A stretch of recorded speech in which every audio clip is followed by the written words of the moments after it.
나 한국 때문에 미칠 것 같아. 안녕하세요. 지수의 감동튜브에입니다. 독일의 한 아름다운 아나운서 엘레나는 한국 방문 후에 깊은 향수병에 빠졌다고 하는데요. 왜 그런지 저도 궁금하네요. 오늘의 사연 들어보겠습니다. 안녕하세요.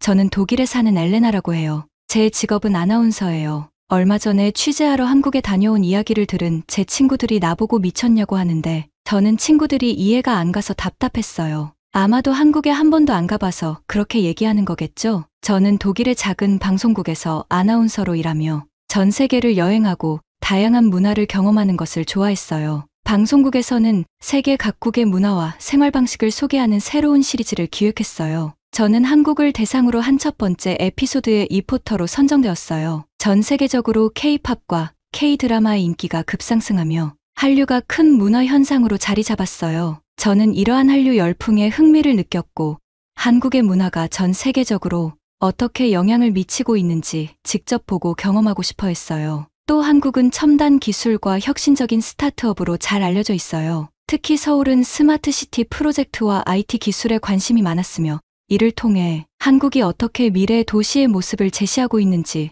취재하고 싶었어요. 이러한 이유로 나는 한국을 방문하여 다양한 측면에서 한국을 경험하고 방송국을 위한 리포트와 다큐멘터리를 제작하기로 결정했어요. 이 여행은 저에게 직업적인 성장뿐만 아니라 개인적인 풍부한 경험을 선사했어요. 그런데 한국에서의 취재를 마치고 돌아온 저는 너무 많이 변해 있었어요. 더 이상 독일에서 살기 힘들었어요. 한국으로 직장을 옮기고 이민을 가고 싶었어요. 취재하느라 한 달간 다녀온 한국에 푹 빠져서 헤어나오지 못했어요. 친구들은 그런 제가 이해가 안 된다면서 도대체 아무도 없는 한국이 뭐가 그리 좋은 거냐고 했어요. 왜 한국이 그렇게 그리운 거야? 친구들이 물었어요. 제 대답은 간단했어요. 한국은 매력적인 나라야. 그곳의 문화, 사람들, 그리고 일상의 편리함이 나를 매료시켰어. 나는 한국으로 다시 돌아갈 거야. 제가 처음 한국의 매력에 빠지기 시작한 것은 한국에서의 첫 인상인 공항에서부터였어요. 인천국제공항의 깨끗함과 효율성은 독일의 어떤 공항과도 비교할 수 없었어요. 인천국제공항의 보안 검색은 체계적이고 효율적으로 운영되었고 빠른 처리 속도에도 불구하고 철저한 보안 검사를 유지하며 여행 계획에 안전함을 제공하고 있었어요. 자동 체크인 기계와 수화물 자동 분류 시스템은 출발 절차를 빠르고 효율적으로 만들어줬어요. 반갑게 웃으며 친절하게 맞아주는 한국 사람들도 너무 좋았어요. 반면 독일은 이러한 최신 기술의 도입이 느린 편이라서 이런 점이 제일 먼저 비교가 되었어요. 독일 공항들 역시 보안 검사에 철저하지만 대기 시간이 너무 오래 걸린답니다. 도착해서 저는 한국 방송국 기자로 있는 친구를 만나기 위해 서울역으로 가기로 했어요. 막상 저는 서울역으로 이동하려고 하니 막막했어요. 공항을 헤매고 있는데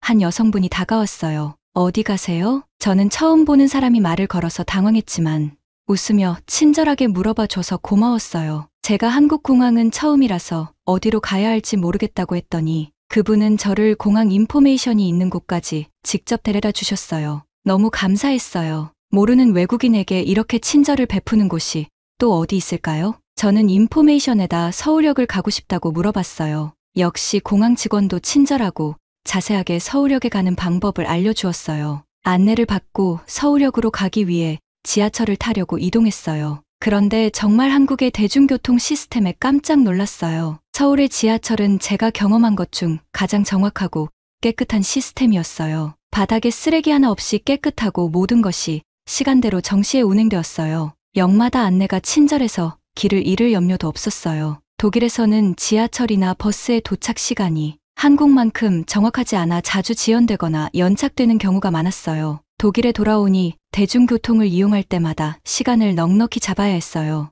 약속에 늦을까봐 늘 불안했지요. 자꾸만 한국하고 비교하면서 독일의 안 좋은 점만 생각이 났어요. 서울역에 도착해서 한국 방송국 기자 친구를 만나서 카페로 갔어요. 일을 하려고 노트북을 꺼내고 또 한 번 놀랐어요. 카페에서 무료로 와이파이를 제공하다니 심지어 무료로 충전도 할 수 있다는 것에 입을 다물지 못했어요. 독일에서는 상상할 수도 없는 일이었어요. 한국은 공공장소, 카페, 식당, 대중교통 등에서 무료로 와이파이를 제공하는 경우가 많다고 해요. 이는 외국인 여행객들이 인터넷에 접속하여 정보를 검색하거나 SNS를 이용하는데 매우 편리한 점이에요. 특히 데이터 로밍 비용을 걱정하지 않고도 온라인 접근이 가능한 점은 큰 장점이라고 생각해요. 잠깐 화장실에 다녀오고 싶어서 노트북을 가지고 가려고 정리하고 있는데 한국 기자 친구가 노트북을 그냥 두고 가도 된다고 했어요.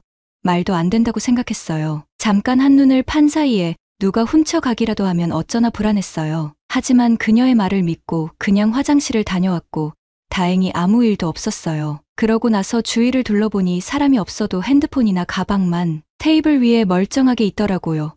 한국의 시민의식에 다시 한번 놀랐어요. 어떻게 한국 사람들은 자기 물건이 아니면 건드리지도 않지요? 독일에서는 소매치기가 많아요. 주로 관광지, 대중교통, 쇼핑몰과 같이 사람이 붐비는 장소에서 발생해요. 독일은 많은 부분에서 안전한 나라로 평가받지만 특히 대도시나 관광 명소에서 소매치기가 일어날 수 있어요. 베를린의 브란덴부르크 문, 리넨의 마리엔플라츠 펠른 대성당과 같은 유명 관광지 주변의 관광객을 대상으로 소매치기가 많이 일어나는 편이에요. 그래서 관광을 하러 가면 가방을 앞으로 하고 꼭 붙들고 다녀야 하거든요. 한국의 금연 정책도 인상 깊었어요. 공공장소와 식당에서의 금연은 공기를 맑게 하고 건강한 생활 방식을 장려한다는 점이 훌륭했어요. 저는 특히 카페에 금연실이 따로 있는 것이 좋았어요. 깨끗한 공기에서 커피를 마실 수 있는 것을 좋아했어요. 금연 구역의 차이도 큰 충격이었어요. 한국에서는 길거리를 걸으면서 담배를 피우는 사람이 없었어요. 사람들은 대부분 길모퉁이 흡연실에서 담배를 폈어요. 독일에서는 길거리에서 담배를 피우는 것이 일반적으로 허용되어 대부분의 공공장소나 길거리에서 담배를 아무렇지 않게 피곤 해요. 흡연자들은 종종 길거리 공원 야외 카페 등에서 담배를 피우는 모습을 볼 수 있어요. 하지만 독일 내에서도 흡연에 대한 규제는 장소에 따라 다양하게 적용되긴 하지만 공기질이 한국만큼 깨끗하지 않았어요. 한국의 카페나 식당에서는 항상 깨끗한 공기를 마실 수 있었는데 독일에서는 흡연자 옆에 앉기 일쑤여서 불편했어요. 안전에 대한 한국의 관심도 놀라웠어요. 밤늦게 거리를 홀로 걸어다니는 것은 독일에서는 매우 위험한 일이었어요. 하지만 한국에서는 언제 어디서나 안전함을 느낄 수 있었어요. 어디를 가든 길목마다 CCTV가 설치되어 있었어요. 그렇다 보니 한국은 범죄 지수도 낮은 나라였어요. 인구수 대비 범죄 발생 빈도도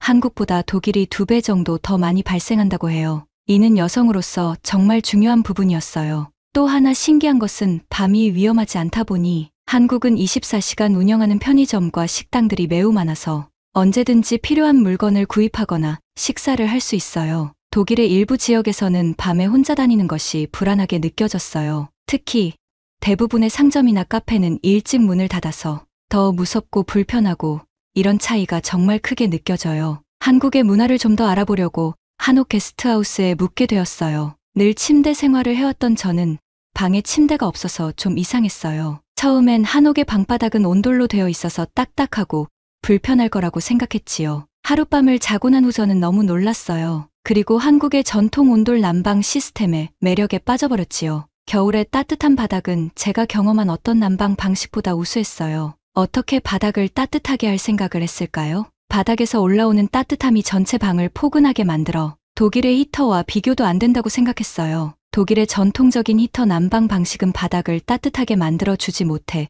겨울철에는 발이 항상 차갑게 꽁꽁 얼고 감기를 달고 살았어요. 온돌처럼 바닥 전체가 따뜻한 것이 얼마나 큰 차이를 만드는지 독일로 돌아와서야 깨달았어요. 차가운 바닥에서 다시 적응할 수 있을지 걱정되었어요. 왜 독일에는 이런 기술이 없을까요? 하지만 제가 한국을 그리워하는 가장 큰 이유는 사람들과의 관계였어요. 한국에서 만난 사람들의 친절함과 따뜻함은 너무 큰 인상을 남겼어요. 길을 물을 때마다 지나가던 사람들이 친절하게 길을 알려주곤 했어요. 또한 한국의 친구들과의 유대감은 제가 독일로 돌아온 후에도 계속해서 소중한 추억으로 남았어요. 한국에서의 경험 중 특히 한국 친구의 어머니가 해주신 비빔밥을 먹은 순간을 자주 떠올랐어요. 한국에서는 일정이 촉박해서 밥 먹을 새도 없이 바빴어요. 그런 저를 보고 제 친구가 자기 집으로 초대해서 집밥을 먹게 해주겠다고 했어요. 집밥이 뭐지?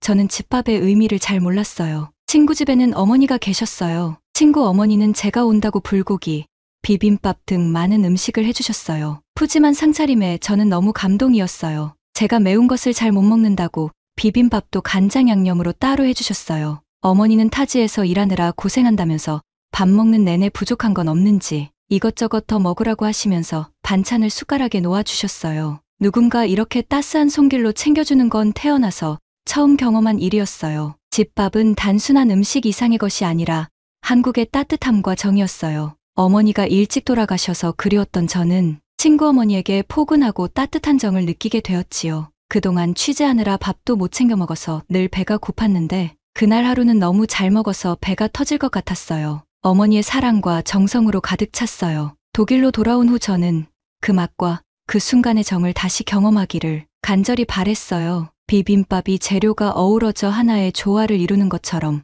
저희 한국에서의 다양한 경험이 하나로 어우러진 잊을 수 없는 기억으로 남았어요. 한국 친구의 어머니가 정성스레 준비한 비빔밥에는 가족의 소중함, 친구와의 우정 그리고 한국의 따뜻한 정을 모두 느낄 수 있는 시간이었어요. 독일의 집에서 비슷한 맛을 재현해보려 노력했지만 어딘가 항상 뭔가가 부족했어요. 한국의 신선한 재료뿐 아니라 그 음식을 만들어준 어머니의 정성과 사랑을 담은 맛은 그 어떤 레시피로도 완벽히 따라할 수 없었어요. 독일의 한국 식당을 몇 군데 방문해 보았지만 한국에서 느꼈던 그 맛과 분위기를 완전히 찾을 수는 없었어요. 이러한 그리움은 제가 한국 문화와 음식에 더 깊은 관심을 가지게 만들었고 한국어 공부를 시작하게 했어요. 저는 언젠가 다시 한국으로 갈 거예요. 그때의 맛과 추억을 잊을 수가 없어요. 그때 경험은 제게 음식이 단순한 영양 섭취를 넘어서 문화와 감정을 연결하는 강력한 매개체가 될 수 있음을 깨닫게 해주었어요. 저희 이야기는 한국에서의 짧은 경험을 통해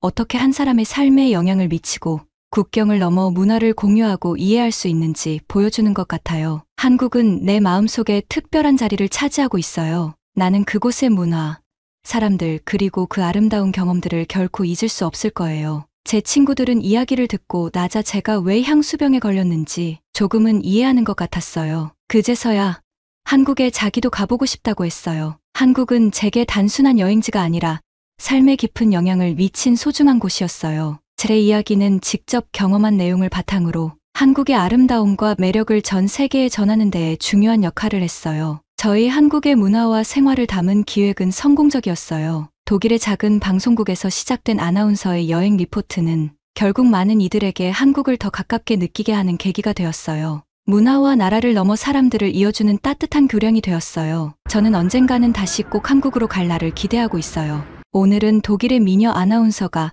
한국을 사랑하게 된 이유를 이야기한 사연이었습니다. 오늘의 사연으로 한국이 얼마나 좋은 곳인지 알게 된 것 같아요. 독일에서 엘레나가 한국에 오게 되면 관광할 곳을 추천해주면 좋을 것 같아요. 오늘의 사연이 마음에 드셨다면 구독과 좋아요를 눌러주세요. 여러분의 구독과 좋아요는 계속해서 좋은 사연을 소개할 수 있는 큰 힘이 됩니다. 감동적인 사연을 접수받습니다. 메일로 사연 보내주세요. 이상 감동튜브의 지수였습니다.